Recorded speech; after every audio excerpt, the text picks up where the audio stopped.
یزید کی لشکر جو امام حسین کے مقابلے میں آیا، امام حسین کے لشکر کی تعداد 72 تھی، تو یزید نے 22,000. مجھے بتائیے 72 کا 22,000 سے کوئی مقابلہ ہوتا ہے؟ عمر بن سعد نے پھر عبید اللہ ابن زیاد کو لکھا کہ 22,000 بندے تھوڑے ہیں، کچھ بندے زیادہ بھیج. تو عمر بن سعد کو عبید اللہ ابن زیاد کہنے لگے کہ تو پاگل تو نہیں ہو گیا، 72 کے لشکر کا 22,000 بھیجا، اور کتنا بھیجو؟ تو اس نے کہا تمہیں یہ نہیں پتا یہ لوگ کون ہیں؟ یہ مولا علی شیر خدا کی اولاد ہے. ان میں ایک ایک شخص ایسا ہے جو 1,000 کے مقابلے میں لڑنا جانتا ہے. تو یہاں کمزوری دکھائی جاتی ہے. ہمارے بچے سمجھنے لگے ہیں کہ یہ شاید کوئی ایسی داستان ہے، اور اس طرح کا ماحول ٹی وی پہ میں دیکھ رہا تھا، اس طرح کا ماحول بنایا جاتا ہے جیسے کوئی خوف ہے. یعنی واقع کربلا کوئی ایسا واقعہ جسے دیکھ کے خوف طاری ہو جائے، بچے راتوں کو ڈرے. وہ اکیلے درخت دکھائے جا رہے ہیں اور تیر دکھائے جا رہے ہیں. او یار کیا قوم کی تربیت کر رہے ہیں؟ واقع کربلا حوصلے کا نام ہے، دلیری کا نام ہے. سنیں بات اصل میں کیا تھی، بڑے ٹھنڈے دماغ سے میری بات کو سمجھیے گا. حضرت مولا علی شیر خدا کے بعد مسلمانوں کے متفقہ امیر بنے تھے حضرت امیر معاویہ. انہیں امیر کس نے بنایا تھا؟ امام حسن نے. حضرت علی کے بڑے صاحبزادے حضرت امام حسن نے ان سے صلح کی، انہیں خلافت دی. اور صحیح بخاری میں نبی پاک نے فرمایا تھا میرا بیٹا حسن سردار ہے، جب مسلمانوں کی جماعتوں میں لہو بہہ جائے گا تو حسن ان کی صلح کرا دے گا. وہ صلح امام حسن نے کرائی. جناب امیر معاویہ امیر بن گئے. حضرت امیر معاویہ رضی اللہ تعالیٰ عنہ بڑا پیار کرتے تھے نبی پاک سے، بڑا احترام کرتے تھے حضور کے خاندان کا. ان کی جو اجتہادی خطائیں ہیں وہ اپنی جگہ پہ موجود ہیں. چونکہ امام حسن نے ان سے صلح کر لی، لہذا ہم بھی ان کے بارے میں کوئی جملہ کہنے کے مجاز، ہماری مجبوری امام حسن ہے. اس لیے کہ جسے امام حسن صحیح کہے پھر امام حسن کے ماننے والے کو اسے غلط نہیں کہنا چاہیے. حضرت امیر معاویہ رضی اللہ تعالیٰ عنہ کا جب وصال ہوا تو حضرت امام حسن پہلے ہی ان سے وصال کر گئے، آپ کو زہر دے دیا گیا، آپ شہید ہو گئے. امام حسین موجود تھے. تو یزید کے بارے میں لوگوں نے کہا جناب امیر معاویہ سے کہ یہ ٹھیک ہے، مناسب ہے اور بہادر ہے، دلیر ہے، وہ جو ہوتے ہیں نا خوش آمدی ٹولہ. تو حضرت امیر معاویہ کے گرد بھی کچھ ایسے لوگ تھے، انہوں نے آپ سے کہا کہ یزید کو نامزد کر دیں. تو آپ نے یزید کو بلایا، حوالہ مجھ سے دیکھ لیجئے گا. بلا کے فرمایا کہ 3 بندوں کے سامنے اپنی خلافت پیش کرنا، اگر وہ تجھے مان جائیں تو امیر بن جانا، نہ مانے تو چپ کر کے گھر بیٹھ جانا. وہ 3 بندے کون ہیں؟ جناب عبداللہ ابن عباس، حضرت عبداللہ بن زبیر اور امام حسین رضی اللہ تعالیٰ عنہ. یہ وصیت فرمائی جناب امیر معاویہ. ہوا یہ کہ یزید جب امیر بنا نا، 2-3 چیزیں ہوتی ہیں جب کسی بندے کو قابو کرنا ہوتا ہے، 2-3-4-5 چیزیں ایسی ہوتی ہیں جس سے بندہ قابو آتا ہے. تو اس نے بھی فوری طور پہ یزید نے دیکھا میرے لیے مسئلہ کیا بن سکتا ہے. ولید بن عتبہ اس وقت مدینے کا گورنر تھا. یزید نے اس کو خط لکھا کہ امیر عرب کا رواج آج بھی ہے کہ جب تک نئے خلیفہ کی بیعت نہیں ہو جاتی پرانے کے انتقال کی خبر ہی نہیں دیتے، اس کو رکھے رکھتے ہیں. یہ ان کا طریقہ ہے. وہ کہتے ہیں کہ ولی عہد اچھی طرح قبضہ کر لے پھر بتائیں گے. حضرت امیر معاویہ کا وصال ہو گیا، بتایا نہیں. یزید نے اب کیا کیا، چونکہ بڑا چلاک آدمی تھا، بڑا شاطر تھا، بڑا تیز تھا، اس نے ولید کو خط لکھا. کہنے لگا کہ فوری طور پہ عبداللہ ابن عباس کو بلاؤ اور اسے کہو میری بیعت کریں. یہ جو بیعت ہوتی تھی نا، یہ بھی سن لے کیا ہوتی تھی. یہ بیعت حلف ہوتا تھا کہ میں اللہ رسول کے نام پہ حلف دیتا ہوں کہ میں یزید کی اطاعت کروں گا، میں اس کے خلاف کوئی بغاوت نہیں کروں گا. کوئی یہ بیعت لوگ سمجھتے ہیں کہ بس ہاتھ پکڑنے کا نام بیعت تھا. اس بیعت کا متبادل جمہوری ملکوں کے اندر ووٹ آیا ہے. تو کہا بیعت کرے. حضرت عبداللہ ابن عباس کو بھی بلاؤ، عبداللہ بن زبیر کو بھی بلاؤ، امام حسین کو بھی بلاؤ. امام حسین آدھی رات کے وقت بیٹھے تھے مسجد نبوی میں، چونکہ 5 نمازوں کی آپ امامت کرتے. امام حسین نماز پڑھا کے عشاء کی بیٹھے تھے. جناب عبداللہ بن زبیر، عبداللہ بن زبیر کون تھے؟ یہ نبی پاک صلی اللہ علیہ وسلم کی پھوپھی پوتے تھے اور جناب صدیق اکبر کے نواسے تھے. حضرت عبداللہ بن زبیر اور جناب زبیر بن عوام عشرہ مبشرہ صحابی ہیں، ان کے بیٹے تھے. بہت زیرک آدمی تھے. یہ بھی امام حسین کے پاس بیٹھے تھے. عبداللہ ابن عباس بھی تھے جو حضور کے چچا کے بیٹے ہیں، اس امت کے پہلے مفسر ہیں قرآن پاک. یہ لوگ بیٹھے تھے. تو ولید نے ایک بندہ بھیجا، اس نے آ کے کہا جناب آپ کو گورنر صاحب نے بلایا ہے. تو عبداللہ بن زبیر کہنے لگے حسین اس وقت بلانے کی بات سمجھ میں نہیں آئی. تو امام حسین بڑے بصیرت والے تھے، اللہ نے بصیرت دی تھی.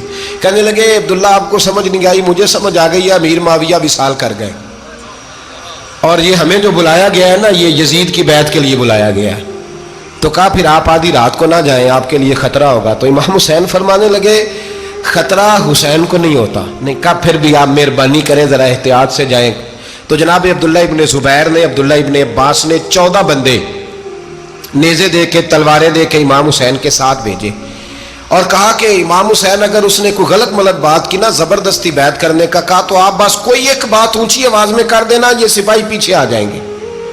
امام حسین ان 14 بندوں کو لے کے گورنر ہاؤس پہنچ گئے۔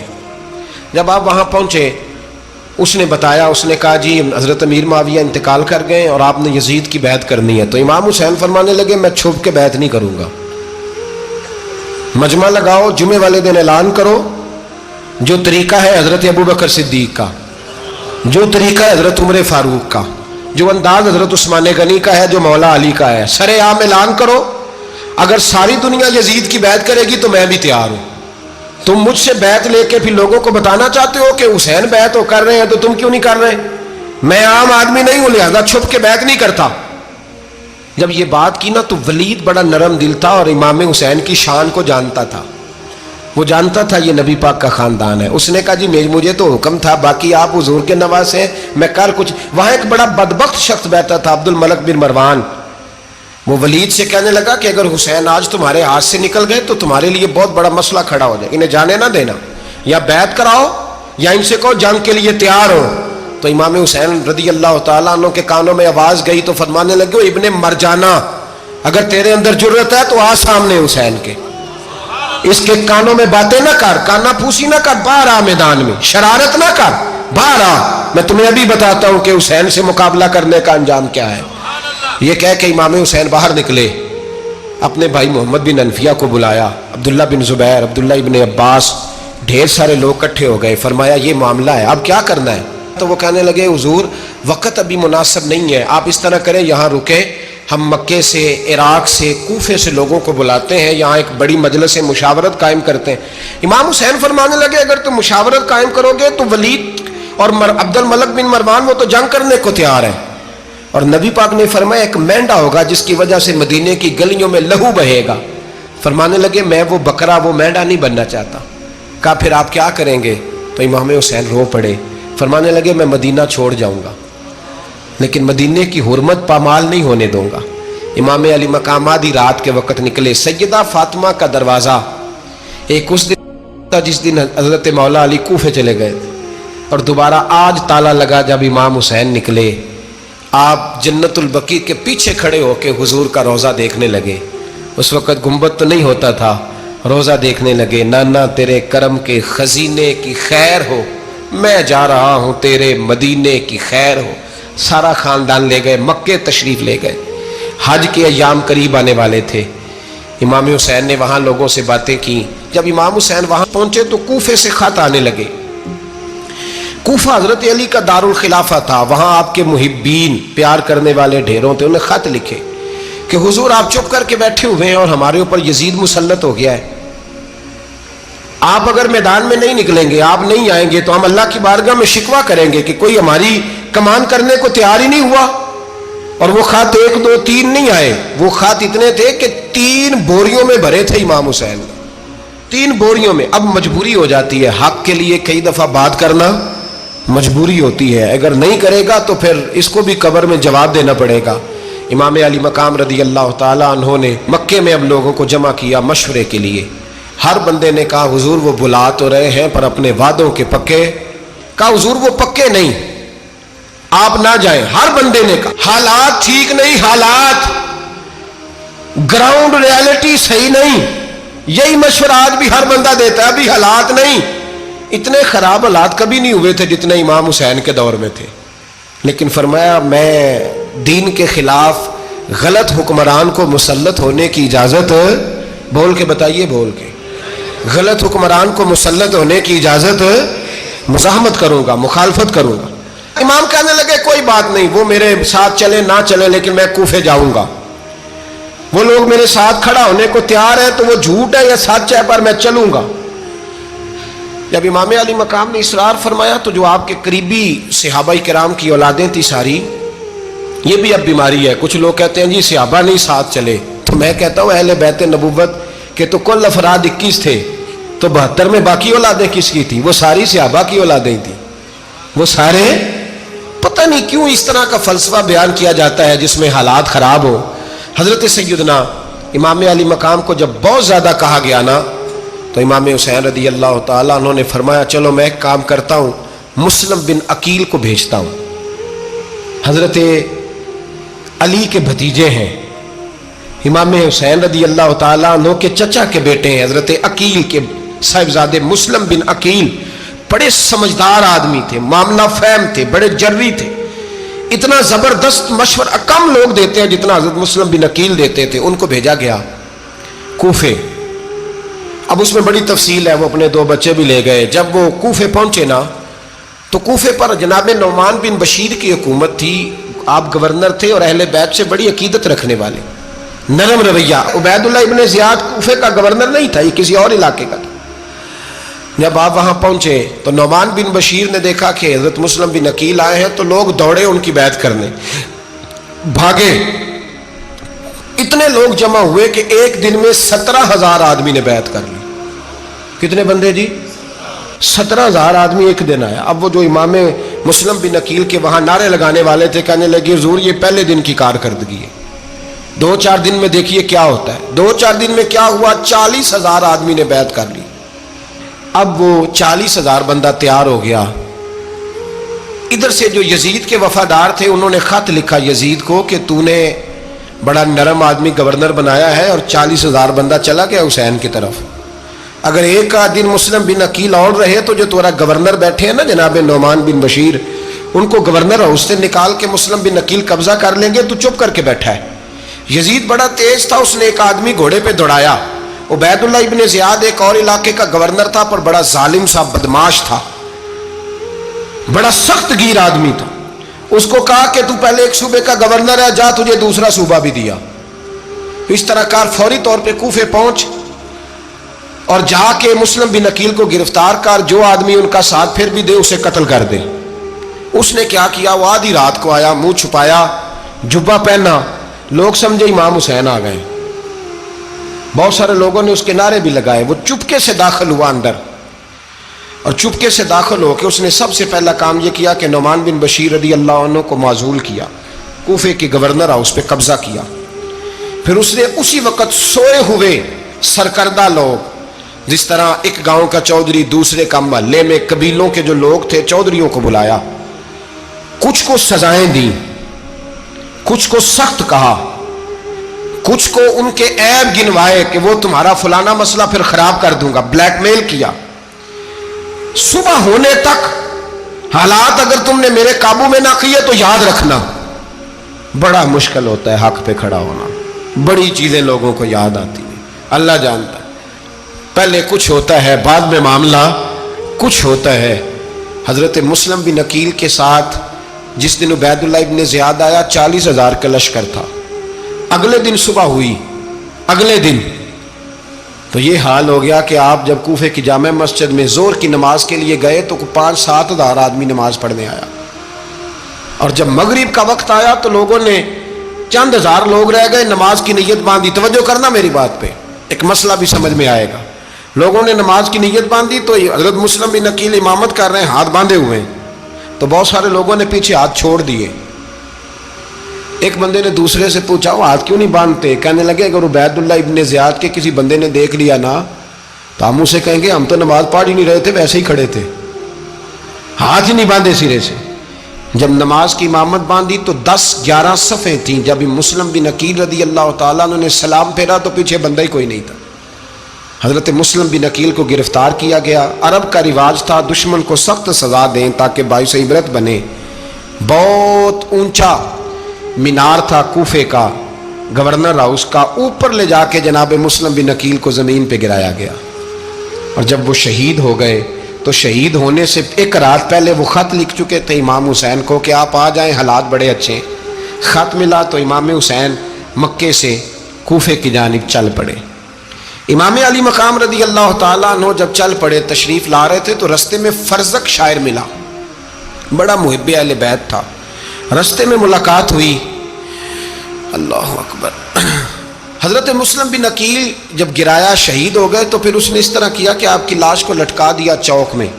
لوگ دیکھتے تھے تو عورتیں بچوں کہتی تھی تو نے باہر نہیں نکلنا, ہم نے نہیں امام حسین کے ساتھ چلنا, بس بڑا خوف ہے, کوئی بندہ نہ باہر نکلے, کوئی نہیں ضرورت, ہمیں حالات بہتر ہوگی تو دیکھی جائے گی. آج کتنے لوگ ہیں, کتنی دیگیں پکی, کتنی نیازیں بٹی, کیا کچھ ہوا. آپ ناراض نہ ہونا, میں آپ میں سے ہوں, آپ مجھ سے ہیں, یہ بات آپ کی نہیں میری سب کی ہے. آج بھی اگر امام حسین کے نام پہ جان دینے کی باری آئے گی تو دیگیں رہ جائیں گی. ناراض تو نہیں ہو گئے آپ لوگ؟ فٹافٹ مائیں کہیں گی باہر نہیں جانا, بالکل پتر سانو کی لگے, سارا دن کوئی ہمارے لیے. وہ پیر صاحب تو کرتے رہتے ہیں باتیں, ان کا تو کام ہے, خبردار ہم نے نہیں جانا. دیگیں دینے کو سارے تیار ہیں, جانے دینے کو تیار ہونا. ناراض ہو گئے آپ لوگ؟ چلو کوئی نہیں, ہو جاؤ, خیر صلی اللہ ہے, بات تو ٹھیک کر رہا ہوں نا. حضرت امام حسین رضی اللہ تعالیٰ عنہ نے فرزق شاہ رستے میں ملا تو امام حسین کو کہنے لگا کہاں جا رہے ہیں؟ فرمایا میں کوفے جا رہا ہوں. کہنے لگا حضور نہ جائیے گا, لوگوں کے دل آپ کے ساتھ ہیں, تلواریں آپ کے ساتھ نہیں.